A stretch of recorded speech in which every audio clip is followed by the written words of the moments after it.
right. Hello all. Just want to make sure that everybody can hear okay on the YouTube side of things. I'm going to try to make sure that we're as insulated as we can be, sounding as good as we can. So let me know on the YouTube side. If you are on Facebook or Instagram, you're going to get the best and most enriched experience by way of coming over and joining us on YouTube. Now the reason that is that I can only stream in high quality HD through my camera, through an Elgato Cam Link with all the high quality audio and video, only through one portal. I can't do 3 of them at a time. There's not yet a software that integrates all of them. So for now, if you'd like the most interactive experience, I highly recommend that you find us over on YouTube. Now, if you're on Facebook, that's linked in the description of this actual live stream. If you're on Instagram, the place where you can find that is on the bio, has the link to the actual live stream. So I highly recommend in this particular case more than others that you come over to YouTube. The reason why is that I'm going to be going through different diagrams and things like that I have set up already on a Google PowerPoint type thing so that you can see the actual devices that we're talking about today, the players, the price points. So the intent today is this kind of thing that we're going to be doing called Clone the Tone. And the idea, my YouTube feed has a slight echo. Paul Jackson Jr., hey buddy. Good to see you. There's a slight echo, so if anybody else can confirm that they're hearing that, I can pull one of the sides of the stereo mics and see if that improves it. Let me know if that's a thing beyond what Anthony is hearing. Just make sure I don't have anything else open that would provide this echo. So anyway, so we're going to be doing this whole thing. No echo. Sounds phasey. Okay. All right. Well, until we get maybe more of a consensus on that, we'll continue with this. But I'll move the mic a little closer and see if I can kind of isolate a little bit better with the vocal shield here. So the idea today and the intent is a lot of people have been coming to us and saying, well, I want to have the tone of player X, fictitious guitar god, somebody amazing like Paul Jackson Jr. who's visiting us today. So bless you, Paul, for coming today.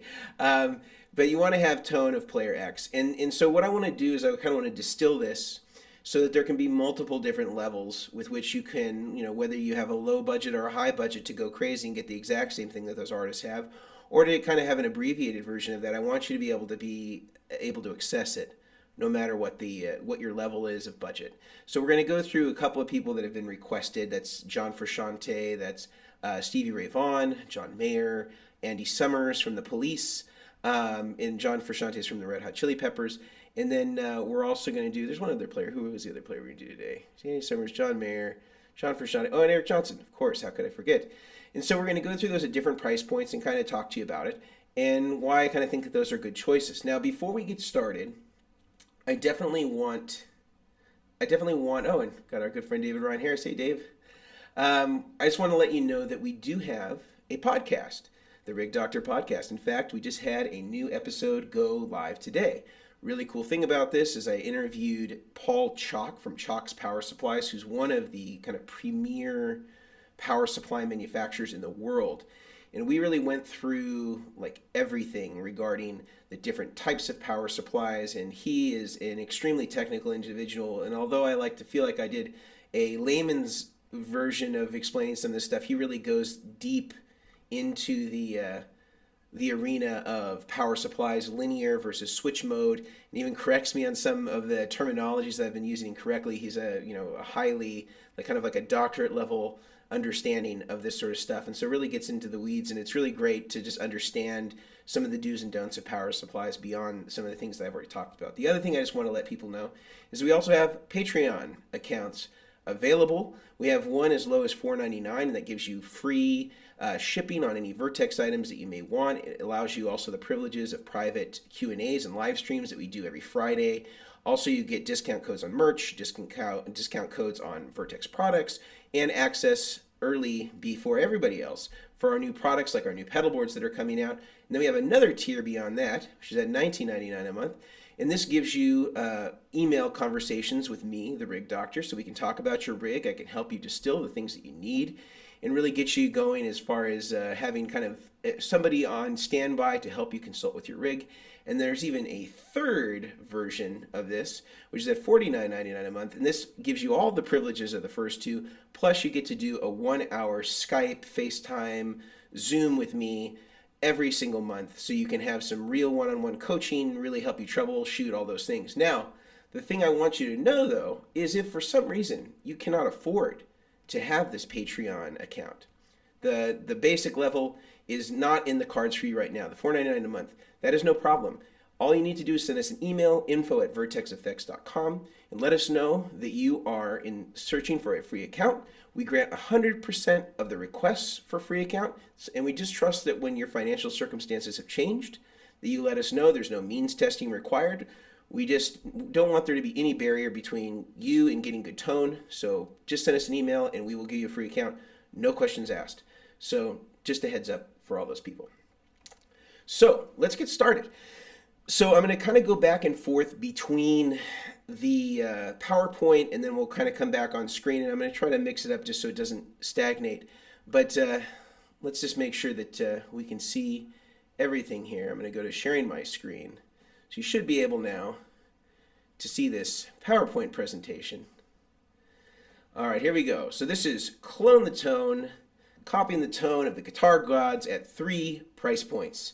So we're going to go over today. We have Stevie Ray Vaughan. Again, if you're on Instagram or you're on Facebook, you got to join us over on YouTube if you want to see what everybody else is looking at. This will make no sense to you.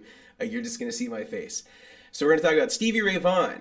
Guy like scooped amps, heavy mid-range drive pedals. We're going to talk about Andy Summers of the Police. Had those really hard first echo repeats, a la the tape echo. Had a Marshall that he always went through. Had some signature modulation that a lot of people often think is chorus, but it's actually a flanger. So we're going to talk about that. John Mayer, another guy kind of similar to Stevie Ray Vaughan and what he went after in terms of the types of amps and tones, maybe a little bit more mid-range in some circumstances. John Frusciante, the Red Hot Chili Peppers. We're going to go through that. He had some really cool muff fuzzes that he liked to use. And then we're also going to talk about Eric Johnson. So first today, we're going to talk about everybody. One of the guys that got me into playing guitar, Stevie Ray Vaughan, amazing player. But a lot of you, they want to go after his tone, but you kind of don't know where to start. So I'm going to give you sort of 3 different price points here. And we're going to start with the very first one. Before that, though, rude mood. You're going to see a little rude mood. This is one of Stevie's old rigs. This is definitely like the kind of classic Stevie Ray Vaughan, very abbreviated, Vox Wah, TS9, fuzz, and then it looks like there's a Roger Mayer octave here. This is one of the pictures that I could find easily on the internet, but let's kind of dive into some of the really kind of classic tones here. So this is a package that I'm calling the SRV Fundamentals package. If you're a SRV fundamentalist and you just want the basics, I got for you a nice wah, just a kind of a miniature wah. This isn't going to be exactly the same as what you would have seen Stevie Ray Vaughan use. Of course, he had a full-size kind of Vox style wah, but for $79.99, you can get pretty much in the door with those sorts of sounds, say what, things like that. We got the mini tube screamer right here, and we got that at $79.99. Then you got the J Rocket Audio Designs Lenny. Now this is an underrated pedal that sort of competes with our steel string pedal, but I actually think it's really great, and it's cheaper than our steel string pedal. It's a little bit more abbreviated in the tone controls, but if you are on a budget and you don't want to spend any more money than you have to, I think that this is something that is definitely going to get you in the neighborhood. It isn't going to break the bank. The other thing that I think is sort of a sleeper here is this Dan Electro Spring King. This actually has a full spring tank inside of it, and it's only $117. So it's like a great deal. It's got an actual spring tank inside of it. The only challenge here is if you are playing live and you set this thing next to a drummer, you're going to be in trouble because it's just going to be like splashing all over the place. But if you're in a somewhat controlled environment, Stevie Ray used a lot of reverb. If you don't have an amp that already has reverb on board, this is definitely something that you want to include in the whole thing. If you bought every single one of these brand new, this is not even including if you're Sweetwater sales engineer, somebody gives you a smoking deal on this stuff, it's going to be $445. Now we're going to go to the next one up from this. Like if you have a little bit more to spend, you want to get a couple of things or maybe a little bit better, these are some of the things you could look at. So you got the full tone Clyde wah. Great wah. Everybody knows full tone stuff is just indestructible. $191. Great deal on that. And then this is another sleeper pedal that a lot of people have been sleeping on. You have the full drive, the version 1, and this is like one of the best tube screamers out there that you can get. Again, full tone stuff is indestructible. You have 3 different modes that you can go to. You know, you can do your comp cut mode. Oh, I don't want to go forward. You got your comp cut mode, you got your flat mids, and you got your vintage. Of course, you want to keep it in the vintage if you want to do sort of the true sort of Stevie Ray Vaughan thing, but very, very versatile in a small package. I'm keeping the Lenny on there because I think it's just a great buy for what it is. Even though it's a competing product with our steel string, I still think it's heavily worth it because you want to get that steel string singer tone, and that kind of gets you in that ballpark. And then we have the faux spring reverb from Wampler at $149.99. I think that that is a great deal. Goes from 9 to 18 volts, super small. This is certainly a little bit more compact than the last rig, and you have an all-in budget at $628 if you bought every single one of these brand new. Now here is the authentic package is what I'm calling it. The last one, what did I call the last one? I called the last one the enthusiast package. This one I'm calling the authentic package. So you got a full hand-wired Vox V846, that's $199.99. Great deal for a totally hand-wired wah. Then you got the JHS Bonsai at $229. You can emulate any of the eras of Stevie Ray Vaughan tube screamers. You can go TS10 if you want. You can go TS808. You can go with any of the ones that you want. So you can dial it all in there. Of course, I have my steel string clean drive here because that does emulate the clean channel of the Dumble steel string singer most accurately, in my opinion. We had an actual steel string singer amp to voice this against. And then another sleeper that a lot of people aren't talking about is the Source Audio True Spring Reverb. I saw John Mayer using this on one of the tours, had this on his board, and it sounded great. And I tried one myself, and I thought it sounded incredible. I really think it's one of the closest in a digital application that you can buy now at $229. Really, really great spring reverb, and you don't have to worry about setting this thing too close to your drummer. It doesn't have a real spring in it, so it's not going to splash. And it also just sounds great. So those are kind of our 3 levels of Stevie Ray Vaughan tone. You had, again, the fundamentals package at $445. You had the enthusiast package at $628. And then an all-in budget for the authentic at $849. Now, you could always, of course, mix and match these things all over the place. You don't necessarily have to get all of these in one shot. This is just a good way for you to be able to sort of go back and forth, figure out what works best and where you want to spend your money. So next one we got is none other than Andy Summers. Andy Summers from the Police. Classic tones all around. I love his tone. Has some really great stuff. So let's get into Andy. I think you're going to be surprised on some of these recommendations. There's some cool stuff in here. Here's an old picture of Andy. He's doing his thing on the rolling rack.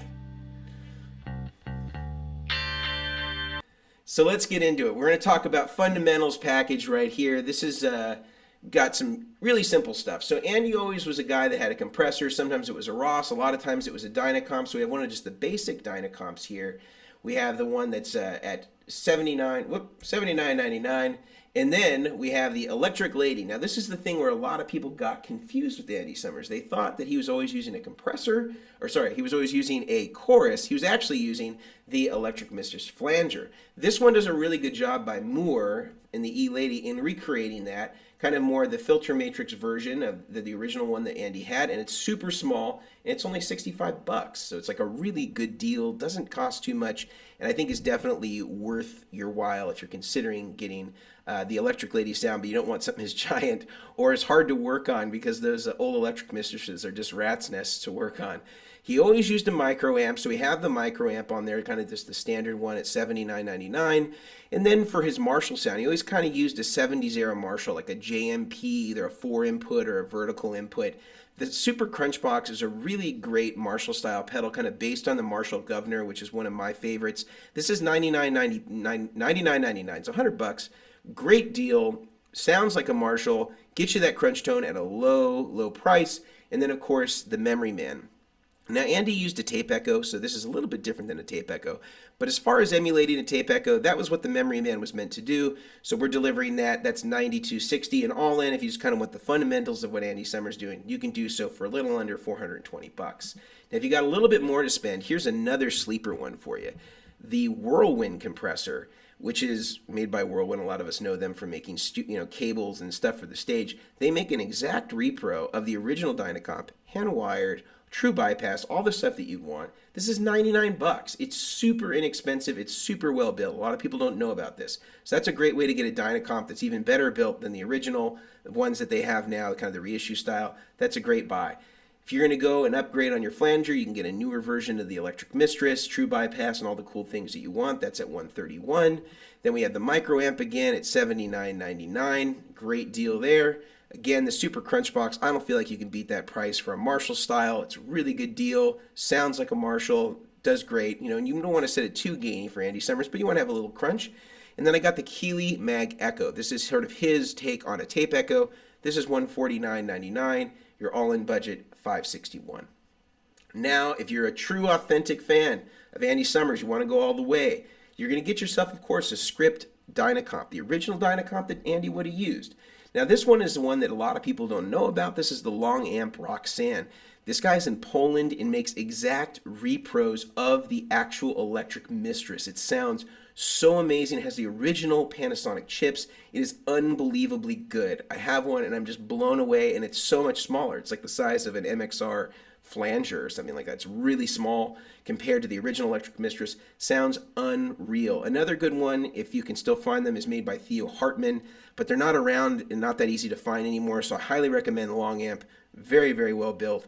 Very, very good. It is $260, but again, this is for the authentic package, so you got to go all in on this one.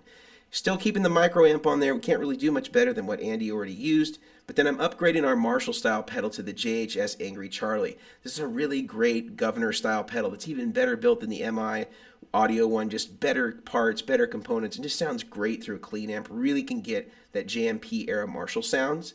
And then the last one, the Echoplex by Dunlop. This is the most authentic if any of the tape echo pedals. I don't care what you're talking about. These are the EP3s, just like absolutely all the T's crossed, all the I's dotted.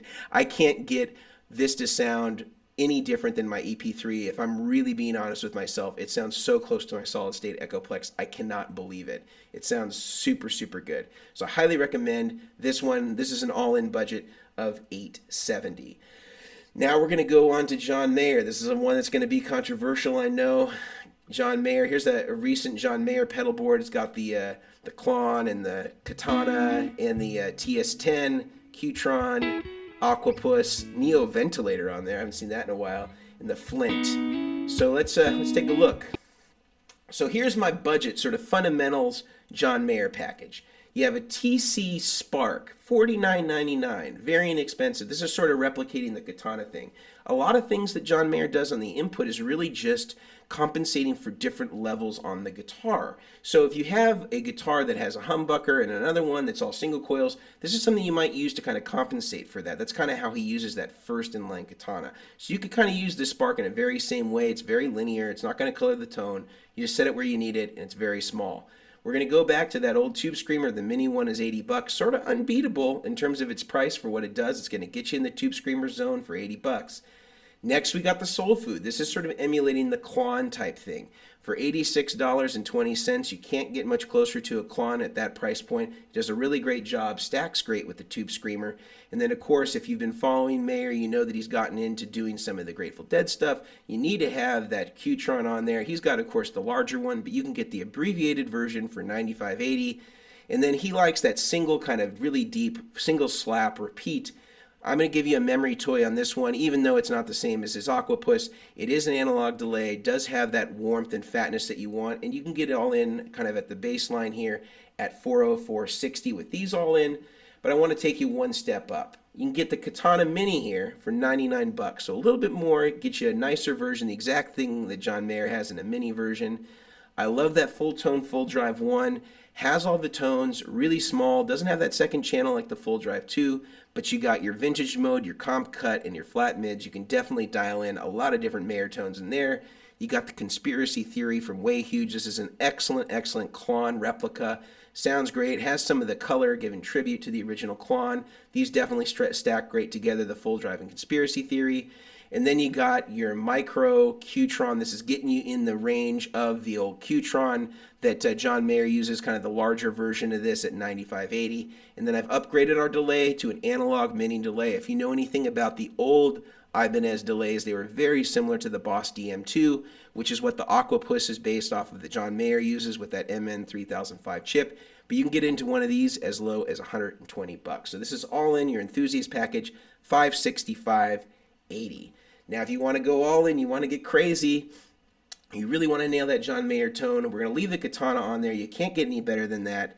You got the JHS Bonsai. You heard me talk about this before, but it's amazing because you can go through any of the generations of tube screamers. So you can set it to TS10 just like how John Mayer uses, or if you wanted to abbreviate an earlier John Mayer era where he used an 808, you could switch it over to 808, which is pretty cool. We got the Rocket Archer in here, just a great Klon replica, really has the tone.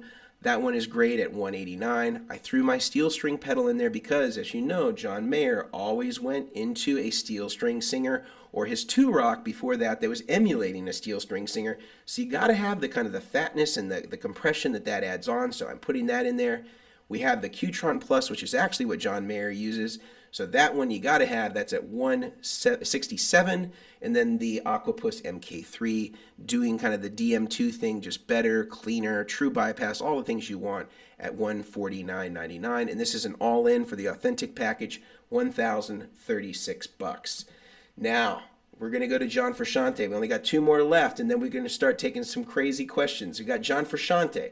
So, John Frusciante from the Red Hot Chili Peppers, the compression king in my mind. Here's a board that he had from Californication era, so this is kind of like late 90s. Got DS1, DS2, Big Muff, Phase 90, WH10, and CE1 chorus. All the tones. So, what I'm going to give you for John is you're going to have a Dynacomp. If you ever listened to Under the Bridge, you got to have a Dynacomp in order to cop those tones. Heavy, heavy compression, Strat, no doubt about it. He also always had those old DS1s that you can get at Guitar Center. Many of us had this as our first pedals, 50 bucks at any Guitar Center around the world. Then you got to go with the Big Muff, the Russian era, 8940. That's what he had on there. That black version is just a kind of a later rendition of the earlier sort of like Army color Big Muff. And then we got a Phase 90. He had a Phase 90 on that board. Now, I couldn't find any of the Ibanez WH10 wahs, but Wilson makes a clone, high-quality clone, of the Ibanez wah that John Frusciante uses. Now, they're not cheap at $206, but it's the only one that I could find on the market. And if you know of another one, I'd love to hear about it, that actually represents those tones. It can get those tones at any sort of price point. I couldn't find any more expensive or cheaper. This is just all I could find. So I put that on there, and then you got to have an analog chorus at the end, $99.99 for that Dunlop one or the MXR one, which is a bargain for an analog chorus. This is your fundamentals package, all in, $605.40. Now you want to go up a little bit. You saw this Whirlwind compressor before, incredible compressor, well worth the price at 99 bucks. True bypass, has all the buzzwords that you want here, hand wired, all that stuff. Really, really good quality. Again, the DS1 can't do any better than what he already has. Big Muff can't really do any better than what he already has. I'm upgrading us to a Phase 95 here, where you can switch between a Phase 45 or a Phase 90. That's 99 bucks. Keeping the Wilson 10 spot on there because that's the only one that I know of that can do it. And we're upgrading your analog chorus to the Way Huge Blue Hippo, kind of more of a CE2 vibe, not quite a CE1 vibe, which is what he actually used, but we're getting closer there. But then, and this is all in $695.40. Now we're going to bump it up to the authentic package. This is if you really got the cash to spend, you really want to nail the Frusciante tone. You're going to use the MXR Dynacomp. Got the script version, the best one that you can get from MXR. Of course, DS1 still. We're going to swap out, though, to the Muffaletta from JHS because he did a great job of interpreting this pedal, being able to select any version or variation of the actual Big Muff. So you can just select it right on there on the pedal. Then you're going to upgrade yourself to a nice MXR script version, Phase 90 at $149. We're keeping the 10 spot on there. I flipped it sideways for space version or reasons. But then I threw in this Alexander pedal Jubilee. Because if you know anything about John Frusciante, he always had a Marshall Jubilee. You need to be able to get some of those amp tones. This is definitely the one you want to get, especially if you're playing backline. You don't know what you're going to be getting from night to night. This is going to help you kind of approximate just the bass tone that he's always going to have. Now, the last one, which is a sleeper pedal, a lot of people have been sleeping on this for a long time, the Retrosonic Chorus. I saw somebody mention the Retrosonic Flanger. I didn't know that they made a flanger, but the chorus, man, has got the tone. This is an exact part for part CE1 replica that has the tone at $299.99. It sounds so good. It's dead on CE1 tones for days. Definitely want to check that one out. So the authentic package all in is $1,264. Last guy, Eric Johnson. Let's see what we got. Here's one of Eric's boards. I don't know how how old this one is. Looks crazy.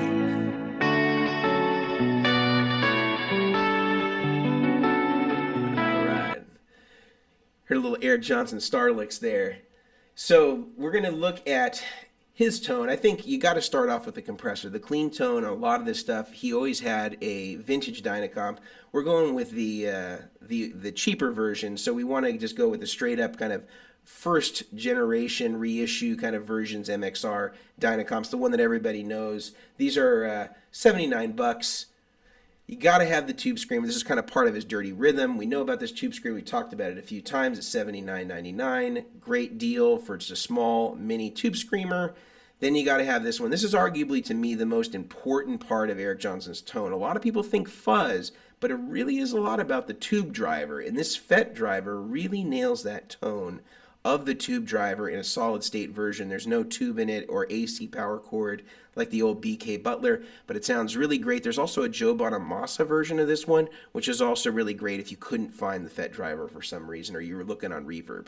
Now, we're not going to do the whole Memory Man tape echo thing here because we're going budget. I think you had to choose one. You got to choose the Memory Man style with the memory toy at 9260, and then you need an analog chorus at the end of your chain. That's where he did his stereo split with the TC Electronics stereo chorus flanger pitch shifter. This is going to replicate that to a degree, not exactly as good, but at $99.99 for an analog chorus, it's a great deal. And then the bottom there, I put that reissue kind of small box version of the fuzz face. You can get one of those guys for 99 bucks. It's little, fits on a board really nicely. It can take a 9-volt DC power input okay on the inside, but it also has a battery compartment as well. This is all in Eric Johnson fundamentals, under 600 bucks at $582.60.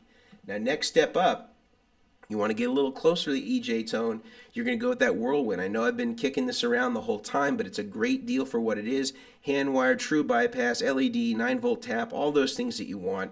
Really great pedal for 99 bucks. Of course, you got to have the full drive to get that dirty rhythm. That's something that he would have going into the Dumble Steel String, or now with some of his other Fender amps. You got to have the FET driver. Can't do any better than the FET driver if you're talking about solid state versions of the tube driver. But we're upgrading ourselves to the Memory Boy Deluxe. You want to add in some of that depth control, some of that rate control. You want to control some of the modulation on the repeats.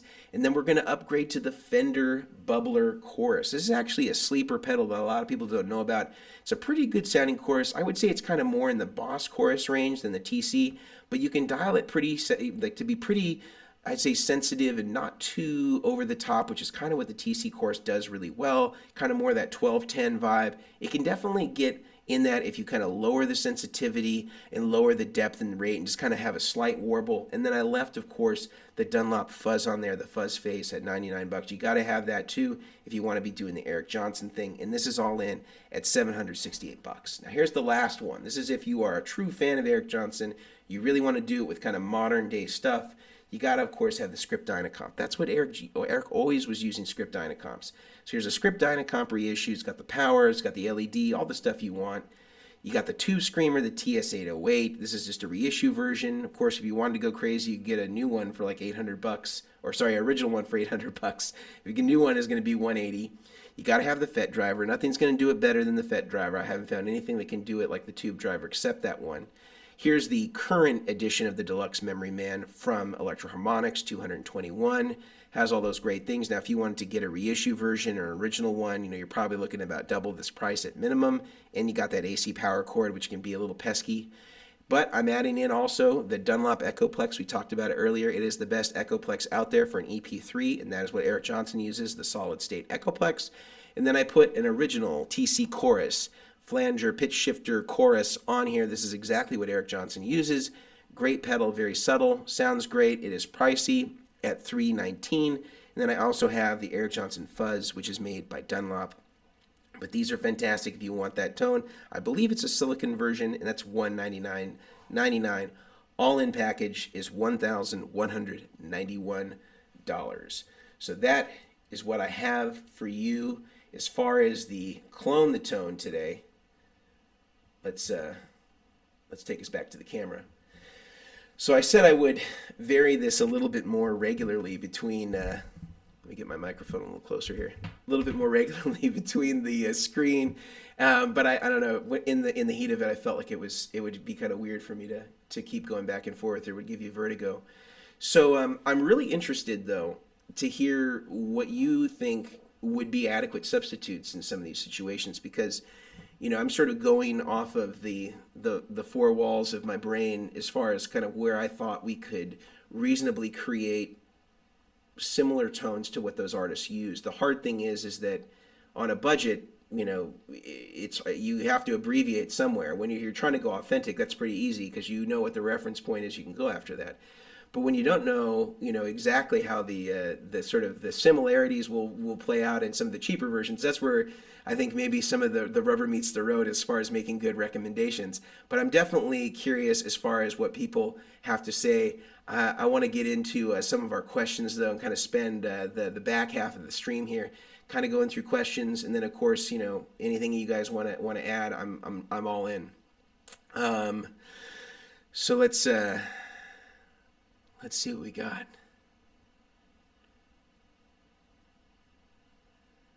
All right, we got some people from Argentina. Of course, we had David Ryan Harris in here, the legend, and Paul Jackson Jr. I don't know if they're both still here, but they were here. Gabby Bergman. All right, everybody's here. Actually, Summers did use a chorus as well. He used a CE1 by Roland. I know he did. He had those, but I don't think that was a part of his live rig. Every shot I've ever seen or heard of or heard him interviewed on, all those kind of classic Summers tones were always that flanger. So I don't know if you have conflicting information. This is what I've kind of heard, and I'm a huge Police fan. Definitely dig it.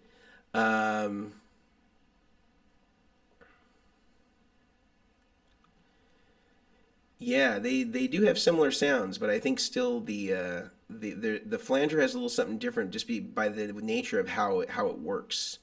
Can I please advise or recommend a nice stereo delay pedal? I like the Boss DD500, very good sounding one.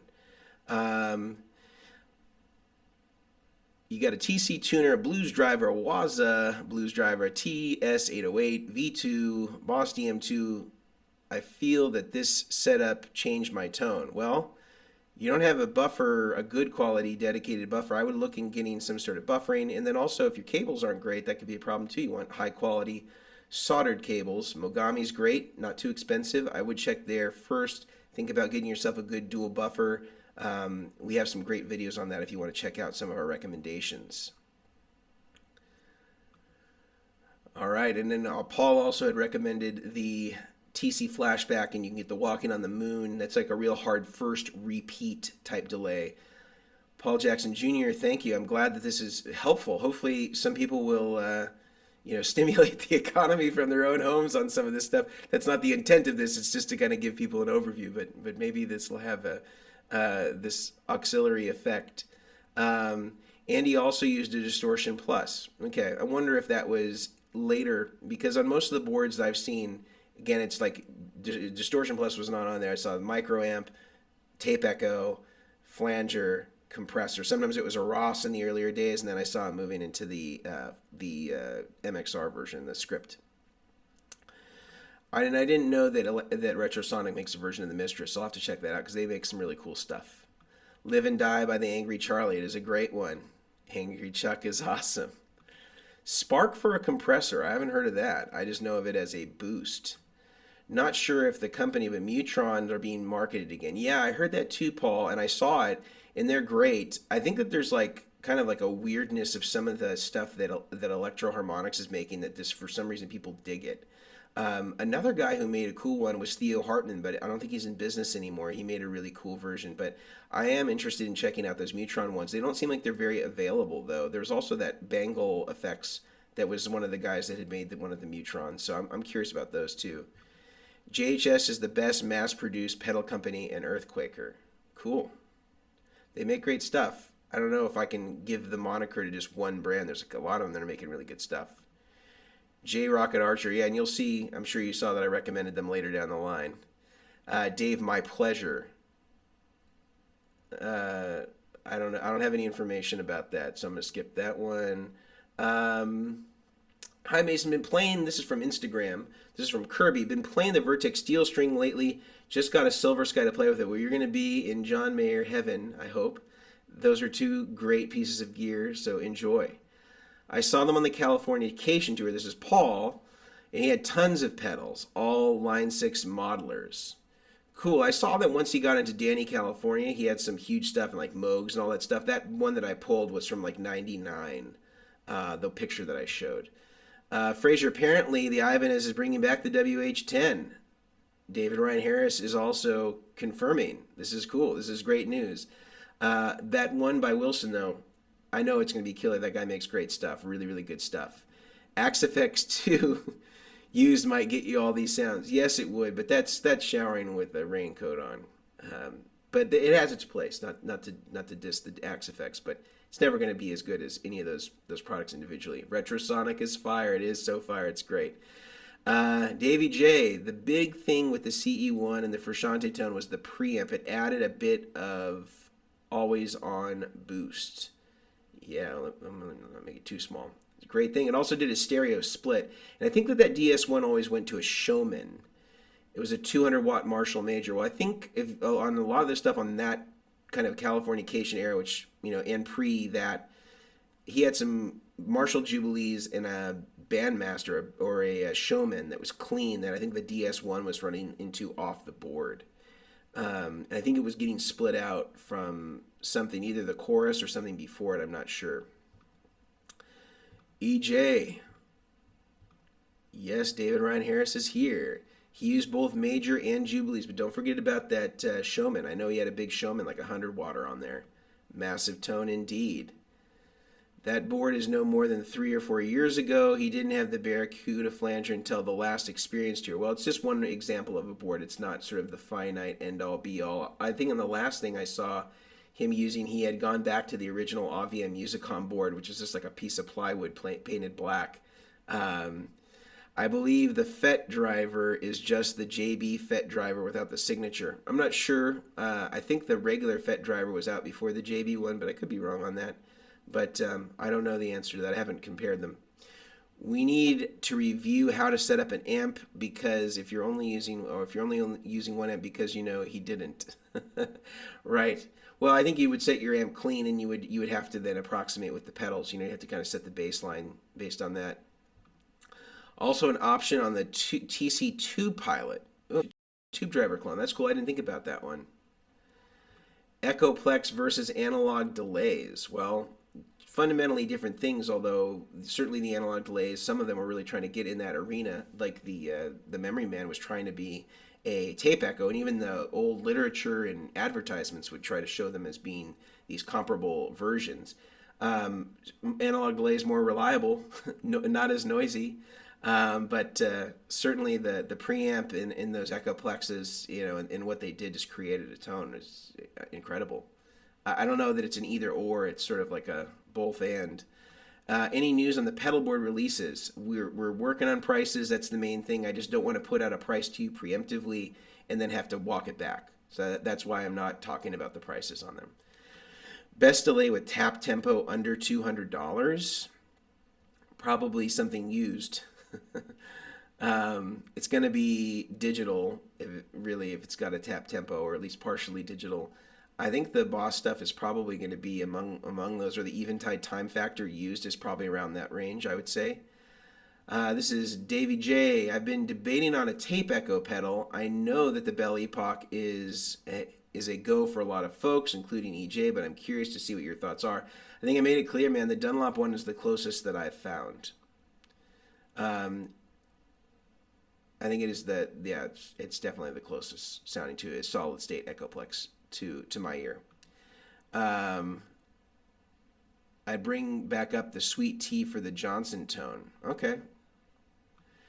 Rogue analog delay is $30 and is pretty close to an actual tape echo. All right. I haven't tried that. I feel like Floyd, Johnson, and Mayer influences overlap in a good way, where you could probably get use out of the Mayer board with some additions. Yeah, for sure.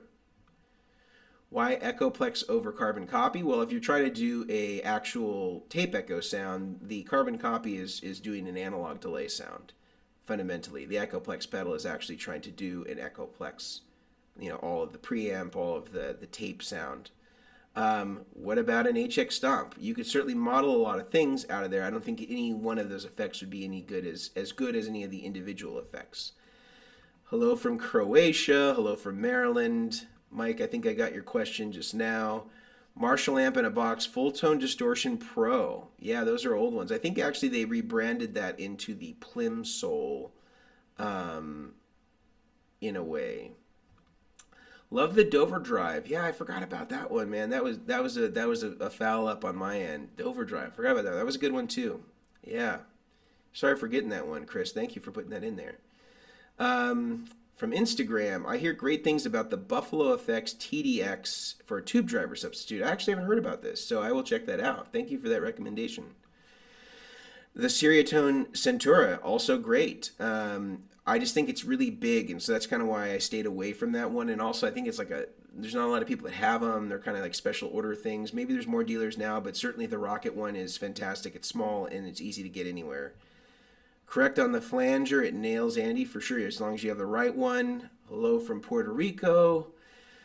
Question, do you think the Polytune 3 with a built-in buffer, what do you think of the Polytune 3 with a built-in buffer? I think it's a fine input buffer, but you would still need an output buffer if you're doing a mono system. The Belly Pock is nice. I still think that the Dunlop one is better. Angry Charlie or Sir Riot. Well, for the Andy Summers thing, it's not that over the top. It's kind of more of a subtle kind of Marshall JMP non-master volume, so it's not going to get crazy distorted unless you just got it crazy loud. Glad that you dig it, William. What do you think about the Giggity and the Sparkle Drive for EJ? Well, I think it will do one part of EJ, sort of the dirty rhythm thing, and James Santiago, I think, did some good demos of showing those two in tandem, in fact, if you wanted to check those out on YouTube. Why the compressor for Eric Johnson? I understand why. He can play in a way that the Fender Twins compress. Well, he did use a compressor on a lot of his rigs. So if you actually check out a lot of Eric Johnson rigs, he has a Script Phase 90, or sorry, a Script Dynacomp on there. You see that red box sitting right there. So this isn't something I pulled out of thin air. I missed SRV. Well, this will go up, and so this will live in perpetuity, so you can check it out. Do you own an XFX 2? I do not. Favorite Univibe after your work was so money? I have a good budget. Well, the closest is the Unique Vibe. Zapata had brought one of those. I think the second closest is the one that Sabatius makes, the Funky Vibe. That one is fantastic. And RJ Ronquillo and Brett Papa did a cool comparison of a bunch of vibes, which you should definitely watch if you're considering getting one. I had the Giggity and Sparkle Drive and sold them both. Okay. All right. Hi, Uncle Mason. Question from Portugal. I'm a huge John Mayer fan. I have a 60s player Fender Strat and a Fender Bluesbreaker 45. I just got a TS10 and Octopus. What would be the next step? Well, I think steel string could definitely help you. If you didn't have the budget for a steel string, you could check out the J-Rocket Lenny. I think the other thing that you might want to get is something more clownish. Like I mentioned a couple. Soul Food's a real budget one. You get the Conspiracy Theory from Way Huge, or you could get the Rocket version, which is the Archer. So any of those might be good choices. That it's just collecting a few more pieces. You're halfway there already. You didn't like somebody else. Okay. Big part of Frusciante is the Marshall Major 200-watt clean amp, awesome tone. Well, it would for its clean tones, but those would it wouldn't be getting much gain from that. The Jubilee certainly was providing some of the gain in a lot of these cases, in addition to the pedals. I don't know that the Marshall Major is a big tone thing, though. Like, there's not a lot of gain from that. It's sort of like a clean platform. Presumably, a lot of different things could take that place and still get that tone. If you put, Showman or a high wattage 100-watt head that doesn't have any distortion, single channel, you could probably get pretty close to a Major with the right pedals. Would the steel string help get the chimey air sound Eric gets? Well, I think some of that is chorus. I think some of that is compression. I think where the steel string is going to get you is kind of the fatness of the clean tone, which is part of the thing he was doing. But he was also running only into the steel string, I think, for the dirty rhythm mostly. I don't think he was using that for the cleans. I think he still used the twin reverbs for that. That's another. In general, how would a Blues Breaker clone, TS, and Governor compare and contrast? Well, Blues Breaker has a great kind of different than a TS sort of mid-range. I think it's probably a little bit more neutral, less compressed. Sounds great at lower gain. TS is kind of the classic super mid-rangey, but that can sometimes be great, especially with Strats and Fender amps. Governor is the highest gain of those, and has a great EQ section, very martially through a clean amp. And I think that you could get all three and not have any overlap. They sound great together. Those three could fill out the majority of gain stages for a pedal board. EJ is one of the most genuine human beings I've ever met. Yeah, he was very nice to me when I've met him. Pickup selection is huge for Eric Johnson tone. Well, I think as long as you're kind of staying in the vintage realm, that'll help. Getting a 50s era Strat will help. You want to stack the deck in your favor as much as you can. You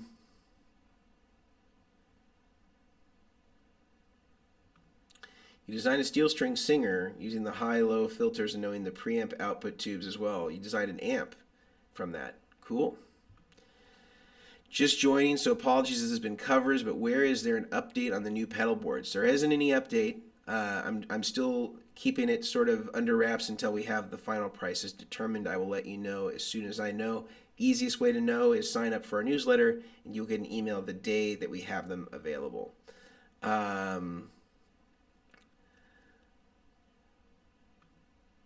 believe the Showman was predominantly for songs that use the White Falcon. Interesting. I wonder why that would have been.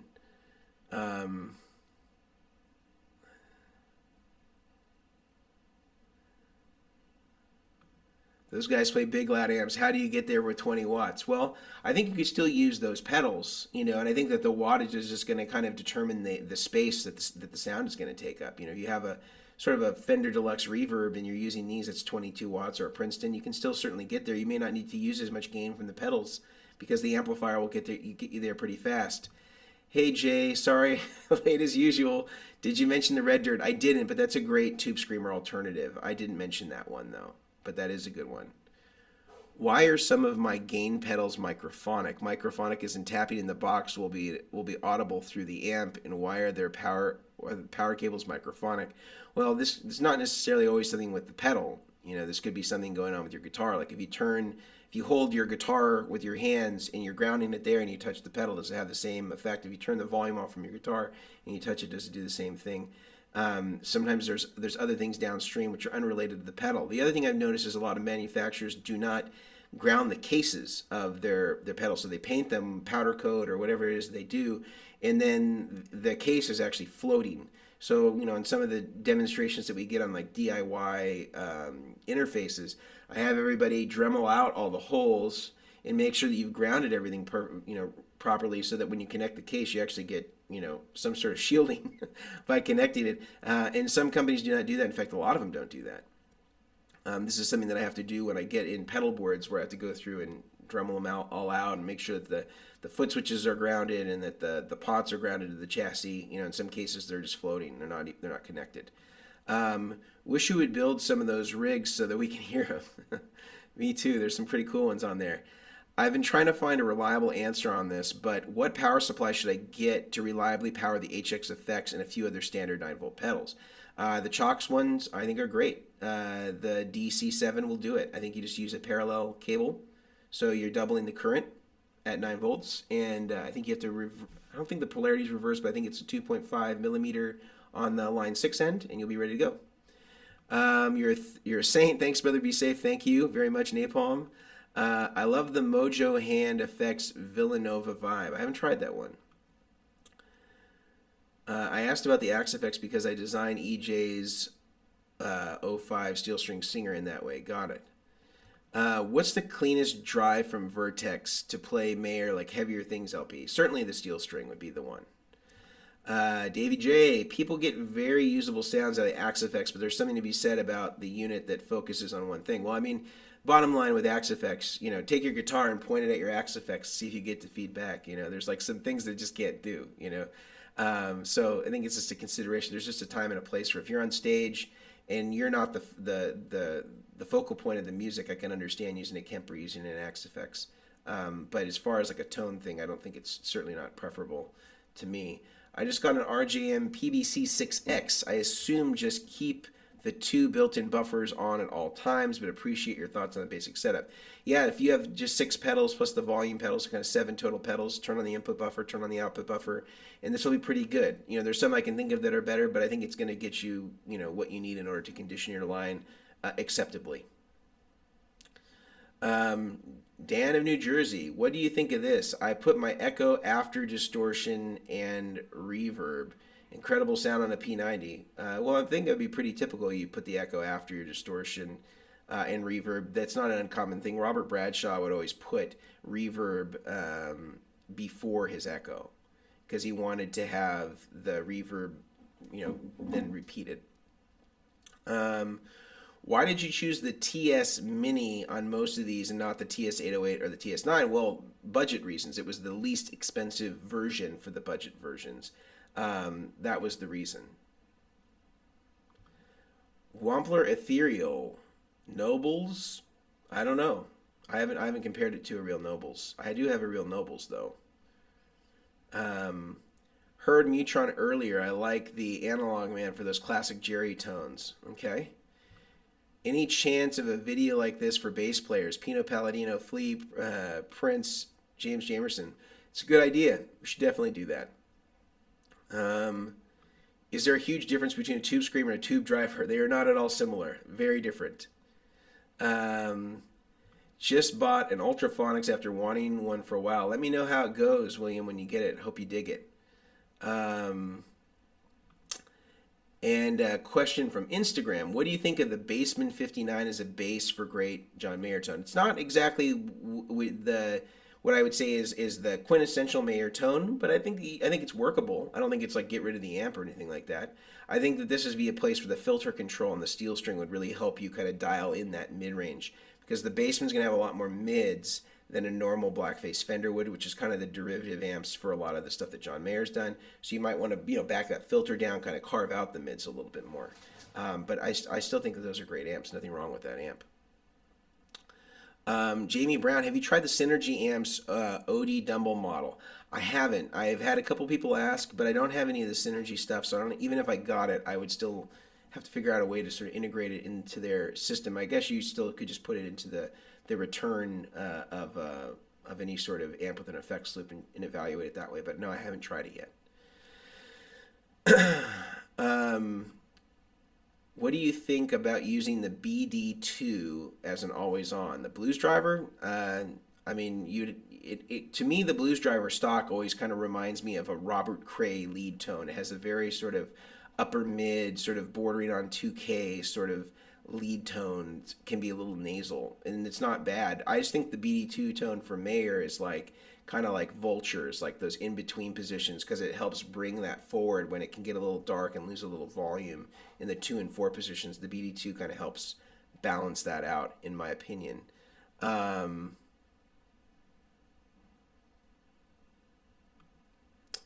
My pleasure, Band and Bikes. Very happy to help. I've done the Mayer thing using both 59 clones. I am using the Vertex Slight Return. Very cool. That's our SRV version that we did of the steel string. What amp would be your preference for these tones? I think in any of these, I sort of use the baseline of a Fender Hot Rod Deluxe or Hot Rod DeVille, sort of a really common backline amp that everybody would know. Let's see. Took a lot of knob turning, but it's very doable. Okay, cool. What's a great new pedal platform tube head? I'm not interested in dealing with a 50-year-old amp, but can't find anything new that I like. Well, there's a couple of different ones I can't speak to and that I've used them and that I revere them, because most of the stuff that I'm using here is all old except for that Hot Rod DeVille ML, which is fine for pedals. Sounds great with pedals. The Pearl from Port City is a really great pedal platform. I've heard that the Wampler Bravado is also a really great kind of neutral pedal platform. But you know, if you really want to go budget, still the Hot Rod DeVilles and Hot Rod Deluxes. If you change out the speakers, the ML one is kind of a cool one because it's got some upgrades on it, and it's got Celestions in it, which I think Fenders can sometimes really benefit from the mid range. But it's a combo, so it may not be what you're looking for. I don't have a lot of really good advice on amps because I'm usually just going with old ones. You know, most of the stuff I'm using, I have this Rivera Concert that's kind of modded that I really like. I have a 64 Deluxe Reverb I really like. I have a late 60s Super Reverb. I'm mostly using clean Fenders for that sort of stuff. So I don't know if I have a really good answer for you, but I do know that Port City makes really good stuff. I know that's really clean and that it's got an effects loop. Not that you'd need it for the clean stuff, but I would check out those and kind of see, you know, and I also don't know what you've tried and what your budget is. So telling me that might help you a little bit more. Ron Taylor, what pedals do you recommend for Led Zeppelin 11? Is there a Led Zeppelin 11? Led Zeppelin 1. Well, I think that was kind of more kind of tone bendery stuff, yeah, and probably using some Marshall or some High Watts. I don't know, man. I've seen Pete Thorne do some pretty cool stuff with that Marvel pedal that is kind of a Plexi emulator that he was doing some I don't know if it was only Led Zeppelin 1. I think it might have been some 2 in there as well, but he was getting some great tones with that. And it was kind of a little bit more vintagey. The issue with some of those Marshall pedals is a lot of them are kind of more the later 70s Marshall sounds in kind of British gain tones. And that just wasn't what a lot of people were using. A lot of the high gain Marshall stuff wasn't happening until the late 70s, until the master volume started showing up, unless they were heavily modified. So a Plexi is actually a pretty clean amp. Most people don't realize that. But yeah, I would say look at that. I'd say check out some of Pete Thorne's stuff. He actually gets Jimmy Page vibe really well and like sounds very close. So I'd look there. I don't know if I have a great recommendation for you on Jimmy Page. I think the BD2 is very transparent, clean overdrive for single coils. Yeah, to me it can be a little bright. That's the thing I struggle with when I use it. Lead one Vox Supro VM Natalia. Yeah, I mean that JHS Supro pedal might be something to look into. I had kind of forgotten about the Supro. We had done some Jimmy Page tones in this thing that we did on YouTube called Tone Tasting. And we were able to cop some of those vibes with a Quilter amp and a T-Drive, but it's a pretty dynamic distortion pedal, and so we could get a lot of different things out of it just by where you set the gain, the volume. But yeah, these are good recommendations too. So let's see, we're closing in on an hour here, but I want to take a few more questions if such questions exist.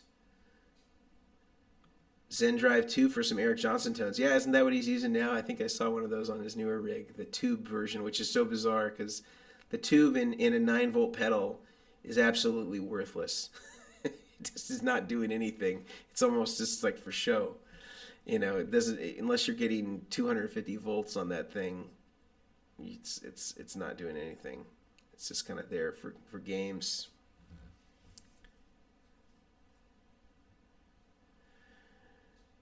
All right.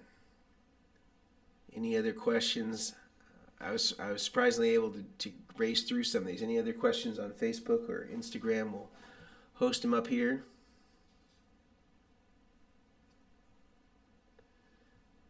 All right. That was helpful and fun. Oh, I'm glad. I'm glad that this worked out. I'm glad that we got some people some good advice. Hopefully they can take and try some stuff out. Opinion on the Tweed Blues Junior. I think it's if you don't need the volume, I think it's fine. It can get you in the zone. I think it uses EL84 tubes, which is a little bit different, but the way they've kind of got it voiced, it still sounds Fendery. It got the tube reverb, you know, the spring reverb in it. That's good. How do you feel about older reverb tube circuits, like a spring tank? I like those. Is that what you mean? Great clean platform, Hot Rod Deluxe. Yeah, it's pretty unbeatable, man. I mean, they're not the best built amps, but you get them working, and they work well. All right, well, before we close up, I just want to remind people again, just in case they weren't here in the beginning, that we do have a podcast. Rig Doctor Podcast. I try to publish one episode per week. And I just did an episode with Paul Chalk of Chalk's Power Supplies, one of the foremost power supply experts in the world. And he did a great job of explaining kind of all the different things that you should be aware of when evaluating power supplies, all that good stuff. So check that one out. We also have a few other cool podcasts, so please subscribe to that on all your podcatchers and where podcasts are found. That is a good one. And so it's on everything, iTunes, Spotify, all that stuff. I also want to remind people that we do have Patreons available. We have a $4.99 a month Patreon that gives you exclusive access to live streams every Friday, Q&As, allows you to have discounts on Vertex products and merchandise, free shipping no matter where you are in the world. So some cool perks like that, and availability to new releases like our new upcoming pedal boards that are coming out. You can get those before they're available to the public. We have another tier beyond that at $19.99 a month. This includes all those privileges of the standard, plus it gives you an email conversation with me up to an hour long every month that you can utilize. So you can ask questions about your rig, things you're having trouble with. I can help guide you to the tones that you need to get. And then we have a third tier, which is at $49.99 a month. It has all the privileges of the first and second tier, plus you get to do a 1 hour Zoom conversation with me every single month, or Skype or FaceTime or whatever it is that you want. So we have these 3 different options available, so you can support the channel in this way if you would like. These are all options, and again, if you do not have the means at this particular time, I know it's a tough time for everybody. If you don't have the means currently, you can always request a free account. We grant 100% of the $4.99 accounts that people ask for free accounts for. We have no means test. 100% of people that ask for them get them. It gives you all these privileges. Again, we don't want money to be the reason that's standing between you and getting the best possible tone. So please take advantage of that. If you'd like to, no questions asked. You send us an email requesting it, we give it to you. So please do that if you haven't already. This looks like there are a few last questions coming in here, so I'll answer these, and then we will send you on your way to the rest of the week. Thank you, Mason. What's the status on the boards? As soon as I have something, I will give them to you. We just don't want to put out any prices preemptively and then have to walk those back. Sean, I'm so glad that you found it interesting and useful. I really appreciate you watching. Thanks to Distractingly Awesome, okay? Ron Taylor, thank you. Any risk if you split the sends of an amp's effects loop into 2 sends, one going back into the same return and the other going to the front of another amp or power amp? You could have an issue. You would definitely want it to be buffered and potentially have galvanic isolation if you're going to try it. But what's the reason that you need to do it? You could always use a stereo pedal too. You could try it there. And last question from G. and Von Knight. Do you need both a Dunlop EP pre and preamp pedal and the delay to get the sound?